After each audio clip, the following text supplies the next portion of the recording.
Good morning, friends. I overslept a little bit,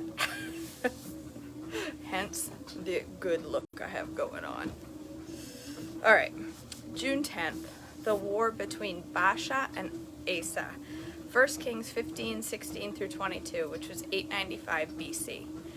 There was a constant war between King Asa of Judah and King Baasha of Israel. King Baasha of Israel invaded Judah and fortified Ramah in order to prevent anyone from entering or leaving King Asa's territory in Judah. As Asa responded by removing all the silver and gold that was left in the treasuries of the temple of the Lord and the royal palace. He sent it with some of his officials to Ben-Hadad, son of Tabramon, son of Hezion, the king of Aram, who was ruling in Damascus, along with this message. Let there be a treaty between you and me, like the one between your father and my father. See, I am sending you a gift of silver and gold. Break your treaty with King Baasha of Israel, so he will leave me alone. Ben-Hadad agreed to King Asa's request and sent the commanders of his army to attack the towns of Israel. They conquered the towns of Ijon, Dan, Abel-Methmaachah, and all Kinnereth, and all the land of Naphtali. As soon as Baasha of Israel heard what had happened, he abandoned his project of fortifying Ramah and withdrew to Tirzah. Then King Asa sent an order throughout of Judah, requiring that everyone, without exception, help to carry away the building stones and timbers that Baasha had been using to fortify Ramah. Asa used these materials to fortify the town of Geba in Benjamin and the town of Mizpah. 2 Chronicles 16:1 through 10. In the 36th year of Asa's reign, King Baasha of Israel invaded Judah and fortified Ramah in order to prevent anyone from entering or leaving King Asa's territory in Judah. Asa responded by removing all the silver and gold from the treasuries of the temple of the Lord and the royal palace. He sent it to King Ben-Hadad of Aram, who was ruling in Damascus, along with this message. Let there be a treaty between me and you, like the one between your father and my father. See, I am sending you silver and gold. Break your treaty with King Baasha of Israel, so that he will leave me alone. Ben-Hadad agreed to King Asa's request and sent the commanders of his army to attack the towns of Israel. They conquered the towns of Ijon, Dan, Abel-Methmaachah, and all the store cities in Naphtali. As soon as Baasha of Israel heard what had happened, he abandoned his project of fortifying Ramah and stopped all work on it. Then King Asa called out all of the men of Judah to carry away the building stones and timbers that Baasha had been using to fortify Ramah. Asa used the materials to fortify the towns of Geba and Mizpah. At that time, Hanani the seer came to King Asa and told him, because you have put your trust in King Aram instead of in the Lord your God, you miss your chance to destroy the army of King Aram. Don't you remember what happened to the Ethiopians and to the Libyans and to their vast army with all of their chariots and charioteers? At that time you relied on the Lord, and he handed them over to you. The eyes of the Lord search the whole earth in order to strengthen those whose hearts are fully committed to him. What a fool you have been. From now on you will be at war. Asa became so angry with Hanani for saying this that he threw him into the prison and put him in the stocks. At that time, Asa also began to oppress some of his people. Summary of Baasha's reign, 1 Kings 16:1 through 7. This message from the Lord was delivered to King Baasha by the prophet Jehu, son of Hanani. I lifted you out of the dust to make you ruler of my people, Israel, but you have followed the evil example of Jeroboam. You have provoked my anger by causing my people Israel to sin. So now I will destroy you and your family, just as I destroyed the descendants of Jeroboam, son of Nebat. The members of Baasha's family who die in the city will be eaten by dogs, and those who die in the field will be eaten by vultures. The rest of the events in Baasha's reign and the extent of his power are recorded in the book of history of the kings of Israel. When Baasha died, he was buried at Tirzah. Then his son Elah became the next king. The message from the Lord against Baasha and his family came through the prophet Jehu, son of Hanani. It was delivered because Baasha had done what was evil in the Lord's sight, just as the family of Jeroboam had done, and also because Baasha had destroyed the family of Jeroboam. The Lord's anger was provoked by Baasha's sins. Ela rules in Israel. 1 Kings 16, 8 through 14, which was 886 BC. Ela, son of Bashan, began to rule over Israel in the 26th year of King Asa's reign in Judah. He reigned in the city of Tirzah for 2 years. Then Zimri, who commanded half the royal chariots, made plans to kill him. One day in Tirzah, Ela was getting drunk at home with Arza, the supervisor of the palace. Zimri walked in and struck him down and killed him. This happened in the 27th year of King Asa's reign in Judah. Then Zimri became the next king. Zimri immediately killed the entire royal family of Baasha, leaving him not even a single male child. He even destroyed distant relatives and friends. So Zimri destroyed the dynasty of Baasha as the Lord had promised through the prophet Jehu. This happened because all of the sins Baasha and his son Ela had committed. And because of the sins they led Israel to commit, they provoked the anger of the Lord, the God of Israel, with their worthless idols. The rest of the events of Ela's reign and everything he did are recorded in the book of history of the kings of Israel. Zimri rules in Israel. 1 Kings 16, 15 through 20, which was 885 BC.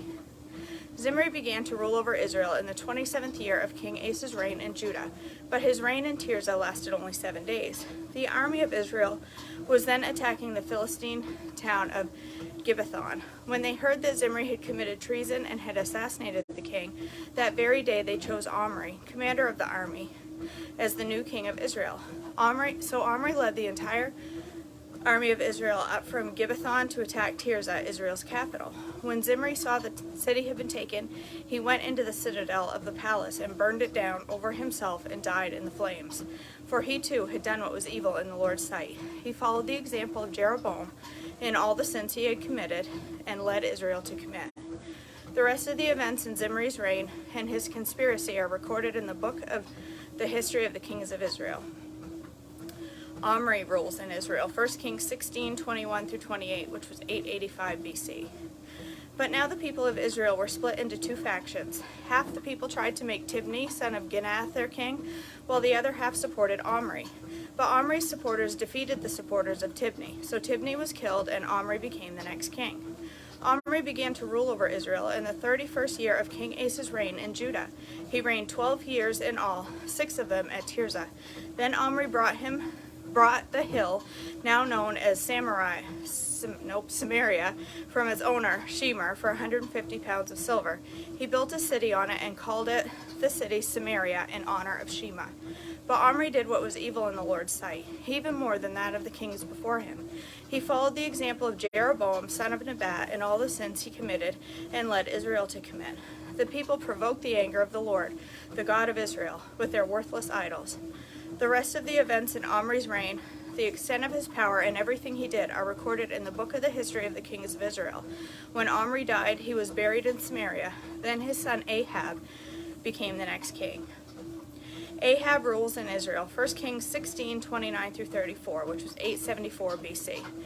Ahab, son of Omri, began to rule over Israel in the 38th year of King Asa's reign in Judah. He reigned in Samaria 22 years. But Ahab, son of Omri, did what was evil in the Lord's sight, even more than any of the kings before him. As though it were not enough to follow the sinful example of Jeroboam, he married Jezebel, the daughter of King Ethbaal of the Sidonians, and he began to bow down and worship to Baal. First Ahab built a temple and altar for Baal in Samaria. Then he set up an Asherah pole. He did more to provoke the anger of the Lord, the God of Israel, than any other of the kings before him. It was during his reign that Hiel, a man from Bethel, rebuilt Jericho. When he laid its foundations, it cost the life of his oldest son, Abiram. And when he completed it and set up its gates, it cost him the life of his youngest son, Segub. This all happened according to the message from the Lord concerning Jericho, spoken by Joshua, son of Nun. Summary of Asa's reign. 1 Kings 15, 23 through 24, which was 870 BC. The rest of the events in Asa's reign, the extent of his power, and everything he did, and the names of the cities he built, are recorded in the book of history of the kings of Judah. In his old age, his feet became diseased. When Asa died, he was buried with his ancestors in the city of David. Then Jehoshaphat, Asa's son, became the next king. 2 Chronicles 16:11 through 14. The rest of the events of Asa's reign, from beginning to end, are recorded in the book of Kings of Judah and the book of the Kings of Judah and Israel. In the 39th year of his reign, Asa developed a serious foot disease. Yet even with the severity of his disease, he did not seek the Lord's help to turned only to his physicians. So he died in the 41st year of his reign. He was buried in the tomb that he had carved out for himself in the city of David. He was laid on a bed perfumed with sweet spices and fragrant ointments, and the people built a huge funeral fire in his honor. Jehoshaphat rules in Judah. 2 Chronicles 17:1 through 19, which was 870 BC. Then Jehoshaphat, Asa's son, became the next king. He strengthened Judah to stand against any attack from Israel. He stationed troops in all the fortified towns of Judah, and he assigned additional garrisons to the land of Judah and to the towns of Ephraim that his father Asa had captured. The Lord was with Jehoshaphat because he followed the example of his father's early years and did not worship the images of Baal. He sought his father's God and obeyed his commands instead of following the evil practices of the kingdom of Israel. So the Lord established Jehoshaphat's control over the kingdom of Judah. All the people of Judah brought gifts to Jehoshaphat, so he became very wealthy and highly esteemed. He was deeply committed to the ways of the Lord. He removed the pagan shrines and the Asherah poles from Judah. In the 3rd year of his reign, Jehoshaphat sent his officials to teach in all the towns of Judah. These officials included Ben-Hail, Obadiah, Zechariah, Nathaniel, Micaiah. He sent Levites along with them, including Shemaiah, Nethaniah, Zebediah, Asahel, Shemiramoth, Jehonathan, Adonijah, Tobijah, and Tob-Adonijah. He also sent out the priests Elishama and Jehoram. They took copies of the book of the law of the Lord and traveled around through all the towns of Judah, teaching the people. Then the fear of the Lord fell over the surrounding kingdoms, so that none of them wanted to declare war on Jehoshaphat. Some of the Philistines brought him gifts and silver as a tribute, and the Arabs brought 7,700 rams and 7,700 male goats. So Jehoshaphat became more and more powerful and built fortresses and storage cities throughout Judah. He stored numerous supplies in Judah's towns and stationed an army of seasoned troops at Jerusalem. His army was enrolled according to the ancestral clans. From Judah, there were 300,000 troops organized in the units of 1,000 under the command of Adnah. Next in command was Jehohanan, who commanded 280,000 troops. Next was Amasiah, son of Zichri, who volunteered for the Lord's service, with 200,000 troops under his command. From Benjamin, there were 200,000 troops equipped with bowls and shields. They were under the command of Eliada, a veteran soldier. Next in command was Jehozabad, who commanded 180,000 armed men. These were the troops stationed in Jerusalem to serve the king. Besides those, Jehoshaphat stationed in the fortified towns throughout Judah. Elijah fed by ravens. 1 Kings 17:1 through 7. Now Elijah, who was from Tishbe of Gilead, told King Ahab, "As surely as the Lord God of Israel lives, the God I serve, there will be no dew or rain for the next few years until I give the word." Then the Lord said to Elijah, "Go to the east and hide in Kerith Brook, near where it enters the Jordan River. Drink from the brook and eat what the ravens bring for you, for I have commanded them to bring you food." So Elijah did as the Lord told him and camped beside Kerith Brook, east of the Jordan. The ravens brought him bread and meat each morning and evening, and he drank from the brook. But after a while the brook dried up, for there was no rainfall anywhere in the land. Okay, that's it. Whew. It's toasty down here this morning. I did sleep well, Kathy. I overslept. I slept too well. All right, you guys. I love you all. Hope you have a blessed, I think it's Thursday. Yeah, have a blessed Thursday. And I'm going to go upstairs and I'm going to make some PPP. I haven't had PPP in a while, and I woke up this morning thinking I want PPP.